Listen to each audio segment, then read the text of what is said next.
안녕하세요. 현재 좀 쉬다가 왔고요. 현재 시각 오후 2시 47분. 영상 하나 찍어볼게요. 저번에 1편 단타는 투자가 아니다. 확률로 돈 버는 게임의 법칙. 2편 세력주는 따로 있다. 진짜 세력의 두 가지 흔적. 3편 손절은 리셋이다. 실전 트레이더의 리스크 관리법. 오늘은 3편을 다뤄보려고 하고요.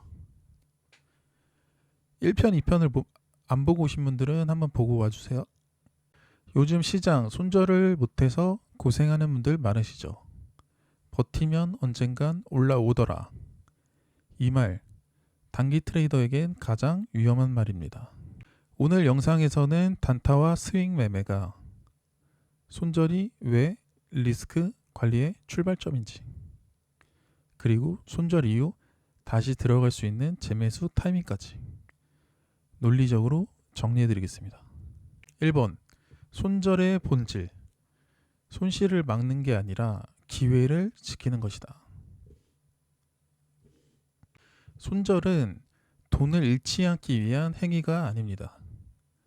진짜 목적은 투자 기회를 유지하기 위함이에요. 그러니까 여러분이 예수금이 5천만 원이 있다 칩시다.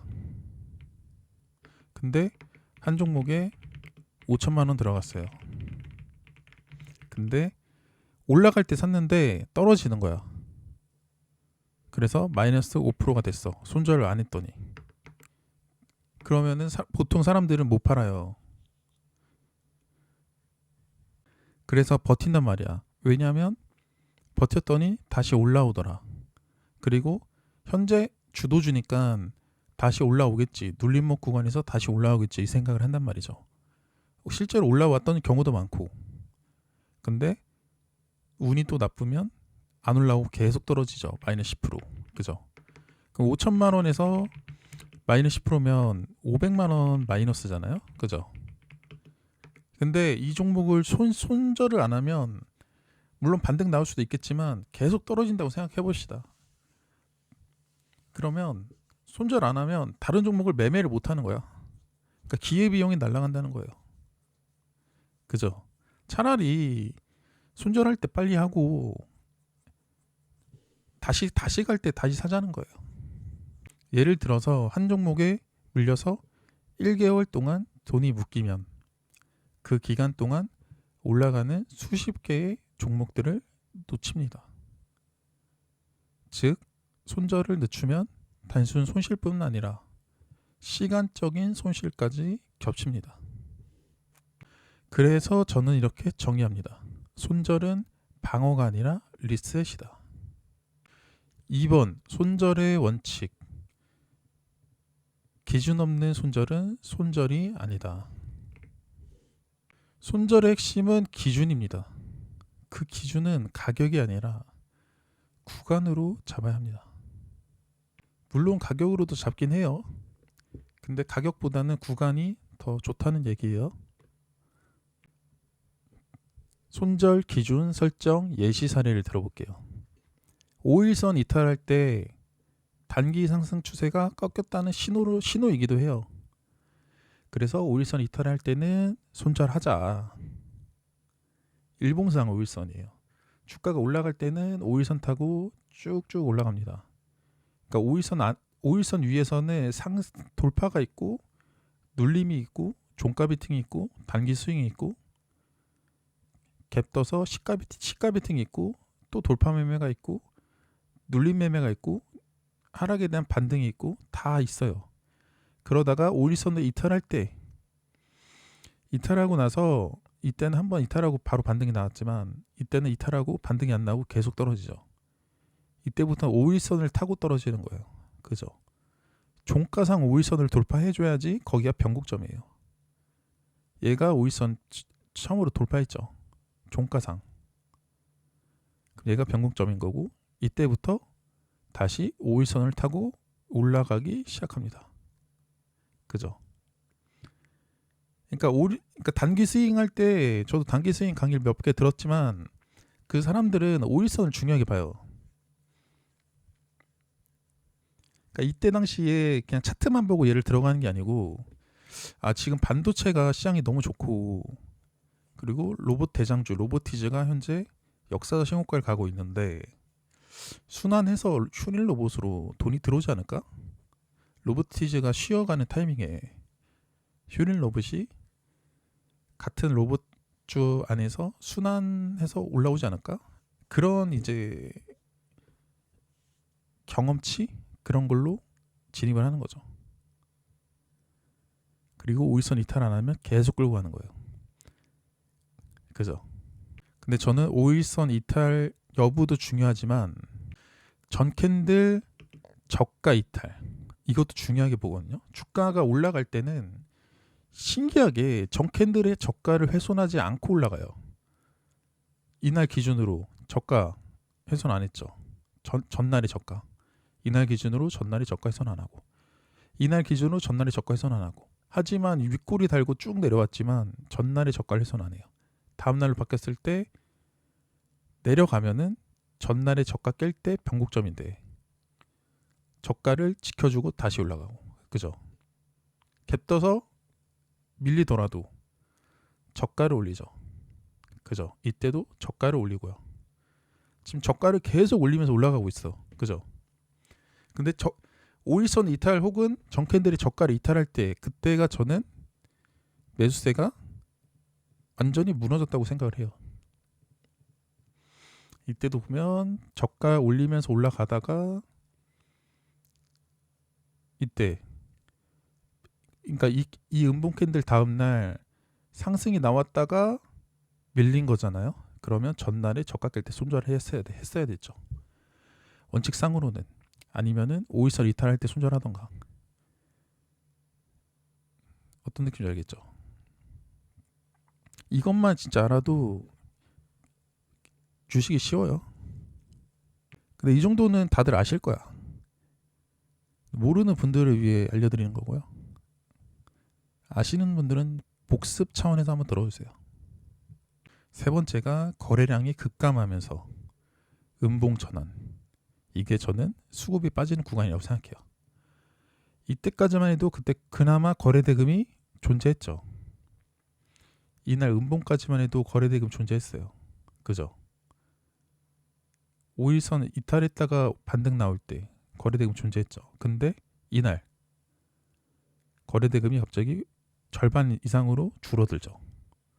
다음날 5일선 이탈할 때 거래량 줄어들면서 5일선 이탈하죠.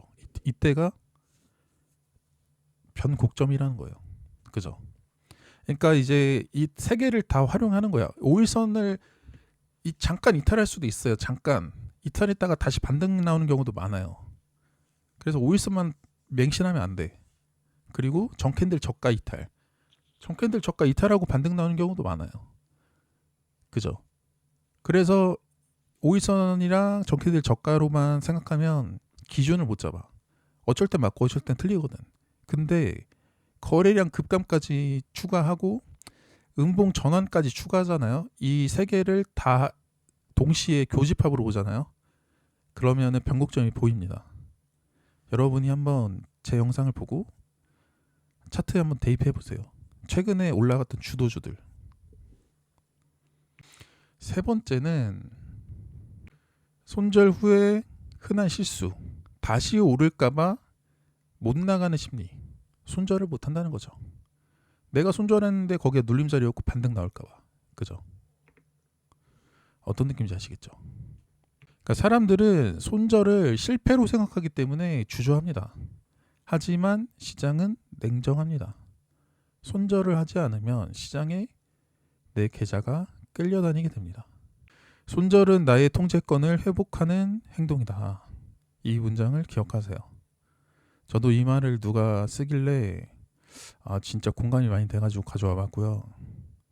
손절을 하면 시장을 다시 분석할 여유가 생기고 내가 물렸던 종목을 손절하잖아요. 그러면 객관적으로 바라보게 돼요.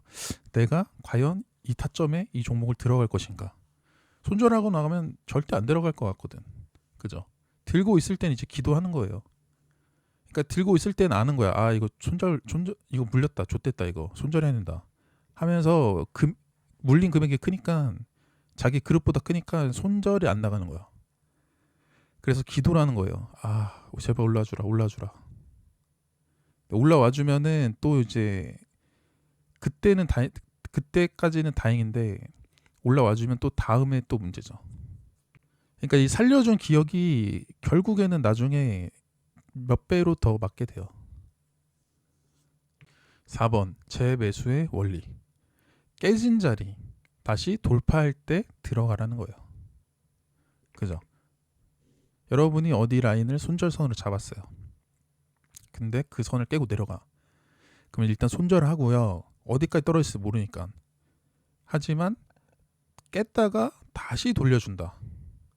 그럼 페이크가 나온 거죠. 페이크. 손절 물량 받아먹는 페이크. 그러면은 다시 돌파할 때 들어가라는 거예요. 여러분이 그 종목을 손절하고 나서 이 종목이 너무 좋아 보여. 근데 일단 손절선에 와서 원칙대로 손절했어. 근데 쭉 떨어져. 그럼 매매 안 하고 지켜볼 수 있겠죠. 근데 손절선 깨고 한 1, 2% 떨어지더니 다시 반등이 나와. 그러면서 깨진 자리를 다시 돌파해. 손절 라인을. 그러면 재진입을 고려해보라는 거예요. 객관적으로 봤을 때. 아, 이거 내가 털렸구나. 인정하고 들어가는 소리예요. 그러니까 털릴까봐 손절 못하지 말고 차라리 개미 털기를 하면 털려주고요. 쭉쭉 떨어지면 어우 손절 잘했다 하는 거고 바로 돌려서 반등이 나오면 그래도 손절 원칙은 지켰어 하고 다시 들어가서 수익을 내고 나오면 돼요. 손절했다고 해서 끝이 아닙니다. 좋은 종목이라면 돌파 후 안착 구간에서 다시 들어갈 수 있습니다. 예를 들어 볼게요. 자, 이날 같은 경우에 장중에 5일선을 이탈했습니다. 그죠? 심지어 전날에 저가도 이탈하고 5일선도 이탈했어요. 그죠? 그리고 거래량도 급감했습니다. 그죠? 그리고 음봉이에요. 아까 1, 2, 3번 그거 기억하시죠? 그거에 해당돼요. 그죠? 근데 5일선 깼다가 5일선이 6,392원인데 5일선을 장중에 깨고 내려갔어요. 6,330원까지. 그죠? 근데 5일선이 6,390원인데 종가가 6,420원이에요. 그러니까 5일선을 장중에 깼다가 다시 종가에는 5일선을 지켜준 거죠. 이럴 때는 여러분이 객관적으로 봤을 때 내일 올라갈 확률이 높다. 내가 지금 개미털기에 당했다. 생각이 들면 재진입을 고려하라는 거예요. 어떤 느낌인지 아시겠죠? 왜냐하면 이 5일선 깰 때 원칙대로 손절했어. 정캔들 저가 깰 때 손절했어. 근데 이런 반등이 안 나오고 계속 떨어질 수도 있는 거잖아요. 그죠? 이렇게 쭉 떨어지면 이때는 또 손절 못해. 아, 이때 손절할 걸 하면서 차라리 손절 원칙 지키고 손절 해버리고 다시 돌려주면 그때 사자는 거예요. 그래서 5일선을 이탈해서 손절했다면 그 이후 5일선을 다시 돌파하고 위에서 지지를 보일 때 그게 바로 재매수 타이밍입니다. 여기서 종가 베팅했는데 5일선 지켜줘서 종가 베팅했는데 다음날 떨어지면 정캔들 저가 깰 때 그냥 손절하는 거예요. 그죠? 여기서 종가 베팅 한다는 거는 많은 사람들이 5일선 이탈할 때 혹은 정캔들 저가 이탈할 때 이 기준봉의 종가 이탈할 때 손절을 잡았을 텐데 그 손절 물량을 받아먹고 종가를 지켜줬다. 이렇게 보는 사람들은 개미털기 당했다. 보는 사람들은 원칙대로 손절하고 종가에 다시 들어가는 거예요. 어떤 느낌인지 알겠죠? 이런 경우가 꽤 많이 나와요. 그래서 이제 5일선 이탈할 때 손절하면 안 되겠다. 잘 안 맞네 하고 이제 손절 안 하기 시작하잖아요. 그러면 계속 떨어지게 돼요. 귀신같이. 그죠? 그럼 이때 올라올 때 이제 5일선 이탈하면 손절해야겠다 하면 5일선 이탈하고 반등. 5일선 이탈하고 반등. 그죠? 이러면서 또 장대 항목 만들면서 올라가. 그러다가 5일선 이탈에 손절 안 해야겠다 하면 제 5일선 또 깨. 그러면서 시장이 상물과 같다고 하잖아요. 급변하잖아요. 시장이 패턴이 계속 바뀌어. 그래서 정답을 찾으려고 하지 말고 그냥 대응만 해주면 돼요. 우리는 대응만. 손절했는데 다시 올라가면 재매수. 근데 손절했는데 깨고 내려가 쭉 떨어지면 어우 잘 팔았다. 그렇게 하면 되는 거고. 그죠? 아까 슈릴 로봇과 마찬가지로 이 종목도 5일선 깨고 내려갈 때 종가상 5일선을 한 번도 회복 못 해주죠. 그러다가 여기서 회복해줬죠. 그럼 얘가 기준봉이 되는 거예요. 다음날 됐을 때 이 기준봉에 저가 훼손하지만 않으면 살아있다. 추세는. 돌파 매매하는 사람들은 이 기준봉에 고가 돌파할 때 들어오죠. 그죠? 이후에는 이 기준봉의 고가가 지지가 됐네요. 이건 단순히 다시 사는 것이 아니라 확률이 내 편으로 돌아왔을 때만 진입하는 거예요.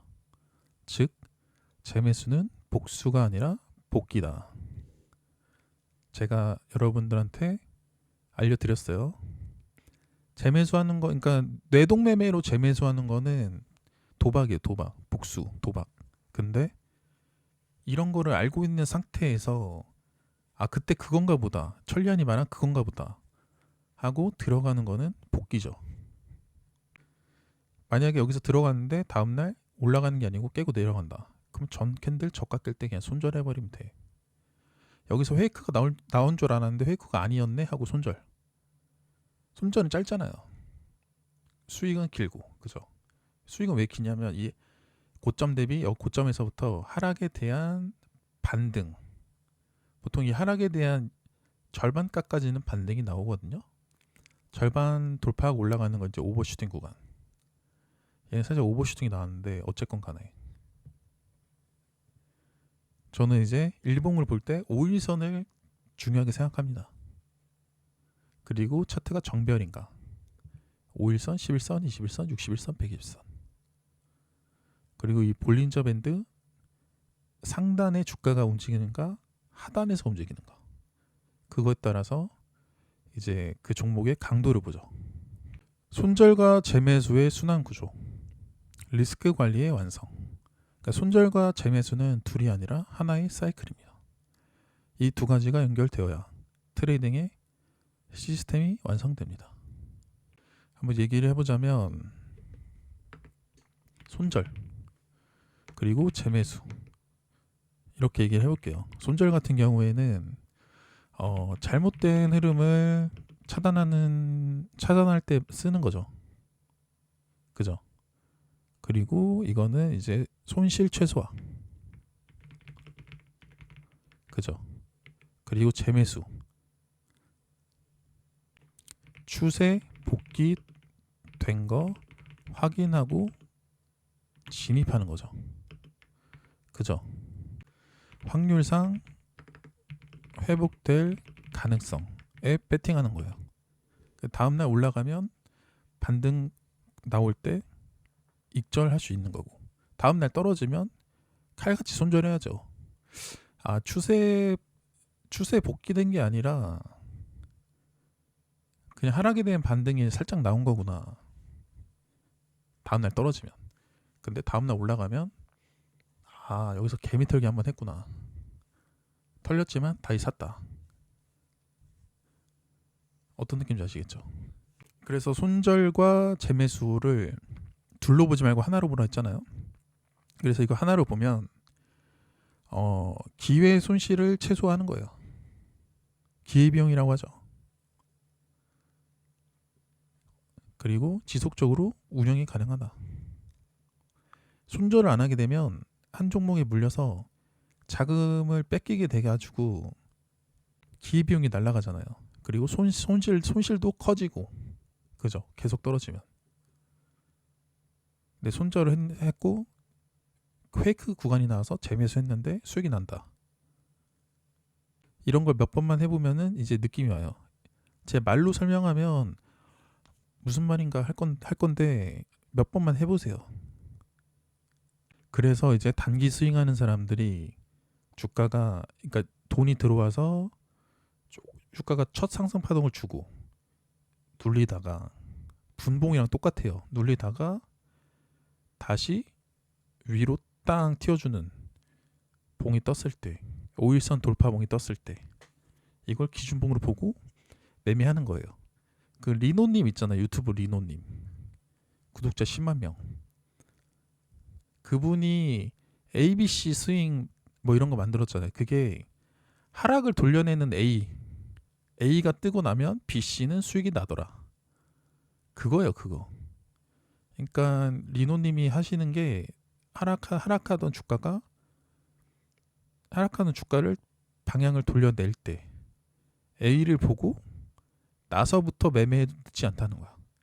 그러니까 이때 미리 들어가서 심리가 안 좋아지는 것보다